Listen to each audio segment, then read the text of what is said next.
Selamat datang di podcast Komik Indo. Di episode kali ini, gue mau bahas komik webtoon yang kalau dilihat sekilas, genrenya lumayan unik gitu.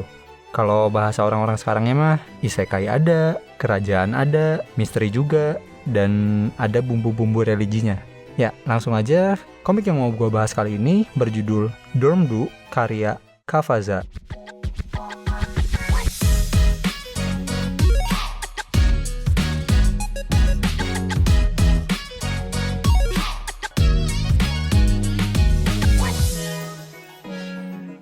Komik Dormdu ini pertama kali terbit di kanvas webtoon sekitar November tahun 2023. Terus komik ini diikutsertakan pada webtoon kontes di tahun 2023 yang bertema Ada Cinta di Setiap Cerita. Komik ini memenangkan juara 2 untuk kategori fantasi kerajaan. Setelah itu, baru di bulan Maret 2024, komik ini resmi terbit sebagai komik official di webtoon Indonesia. Komik ini kurang lebih menceritakan tentang seorang siswi yang terperangkap di sebuah asrama misterius berkekuatan magis, di mana dia harus memahami rahasia-rahasia di balik asrama tersebut dan berhadapan dengan seseorang yang bisa jadi bukan hanya sekedar musuh. Walaupun tadi di awal gue bilang ada unsur isekai kerajaan misterinya gitu ya, tapi di webtoon sendiri komik ini diklasifikasikan sebagai komik fantasi.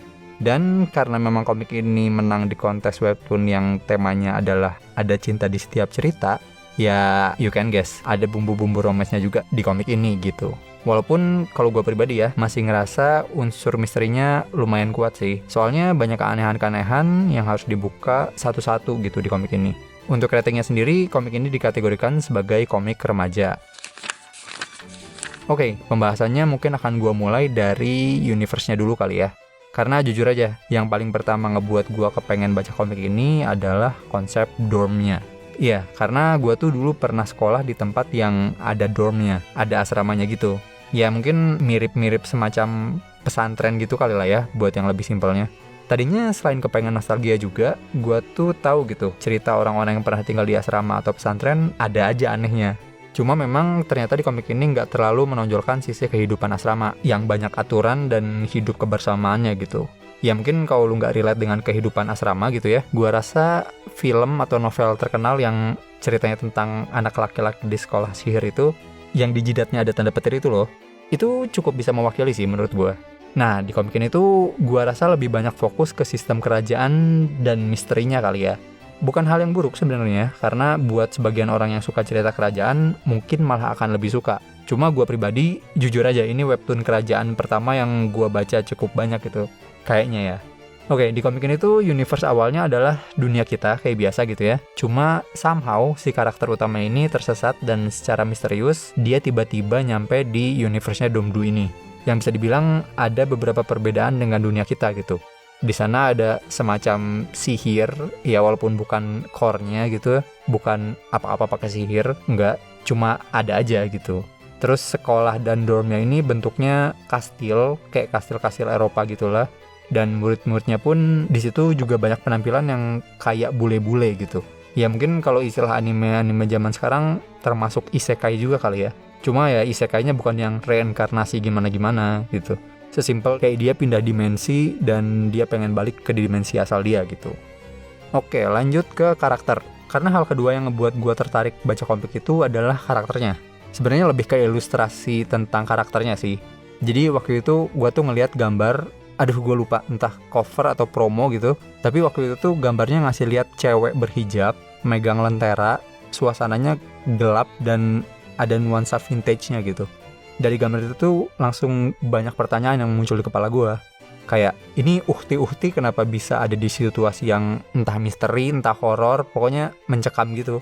Terus juga ini setting tempatnya tahun berapa dan apa yang dihadapin gitu. Itu yang muncul di kepala gue pas ngeliat gambar itu sih. Ya, jadi di komik ini tuh nama karakter utamanya Agrin. Dia tuh awalnya siswi SMA biasa yang tanda kutip terpilih masuk ke Dormdu, si asrama yang di dimensi lain itu. Trait yang paling jelas dari si Agrin ini adalah dia tuh orang yang punya pendirian kuat gitu. Selain Agrin, di Dormdu ini juga ada karakter lain kayak Nancy, Dyler, yang mana mereka pada awalnya cukup misterius, tapi seiring waktu perwatakan mereka kebuka gitu. Dan jujur aja, pada awalnya gue ngerasa banyak karakter yang kelakuannya aneh, atau tidak cukup manusiawi lah. Tapi seiring berjalan cerita, ada beberapa hal yang reasoningnya dikasih tahu dan ada improvementnya juga. Jadinya bisa lebih diterima lah.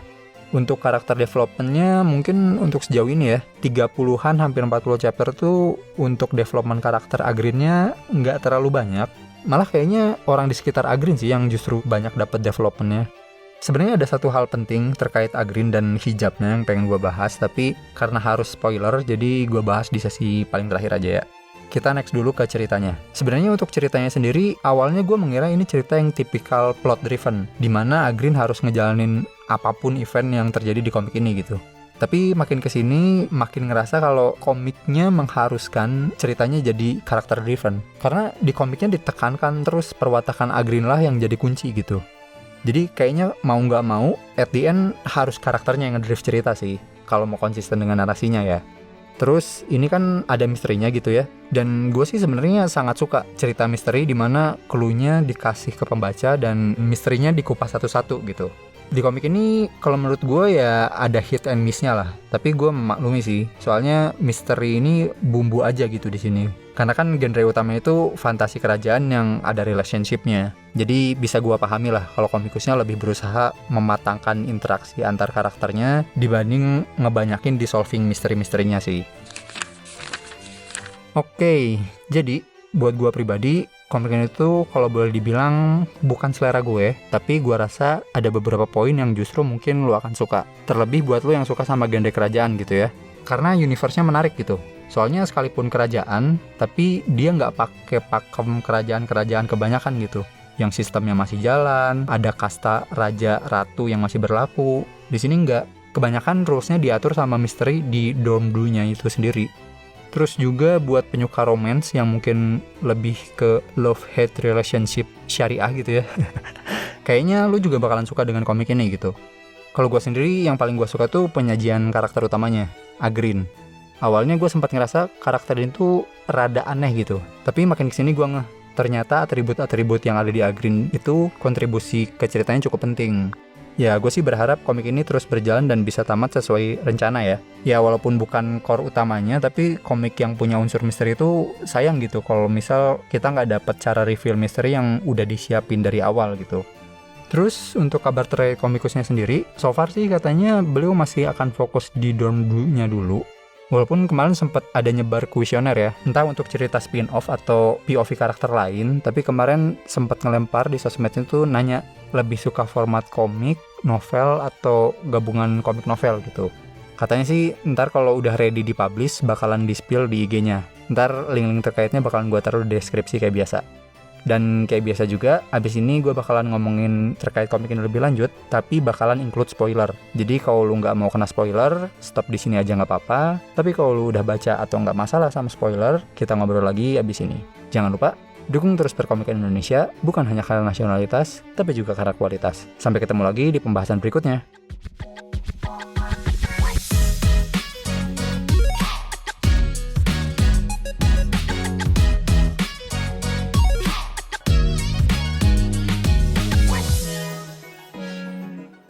Oke, side notes. Mungkin langsung aja ya, gue bahas soal karakter yang sempat gue skip tadi. Jadi, gue sangat mengapresiasi keberadaan Agrin yang berhijab di komik ini. Kenapa? Karena atribut hijabnya Agrin ini punya andil yang cukup besar di cerita. Nggak cuma representatif gitu. Maksud gue tuh, gimana jelasinnya ya? Mungkin biar lebih gampang, gue ambil contoh yang mirip tapi bertolak belakang gitu ya. Contohnya representasi community LGBTQ di film-film barat. Banyak kan di film barat keberadaan karakter LGBTQ itu cuma sebagai perwakilan representatif aja. Ya karakter itu ada cuma buat menuhin checklist aja gitu. Pas ditanya kenapa sih karakter ini LGBT gitu ya, dijawabnya cuma ya karena di kehidupan nyata ada. Iya memang, tapi menurut gua konsepnya nggak gitu sih harusnya. Kalau sekedar kayak karena ada di kehidupan nyata, itu karakter mau digantiin jadi apapun, nggak akan ada bedanya dong, dan nggak akan ada pengaruhnya ke cerita. Menurut gua, atribut di sebuah karakter itu bagusnya ada reasoningnya gitu. Misal, kenapa dia harus remaja, kenapa harus cowok, kenapa harus tinggi misal. Menurut gua, kalau nggak ada reasoningnya, ya buat apa? Berarti kan bisa digantikan dengan apapun gitu. Bukan berarti semua representasi community LGBTQ di film itu jelek semua, enggak.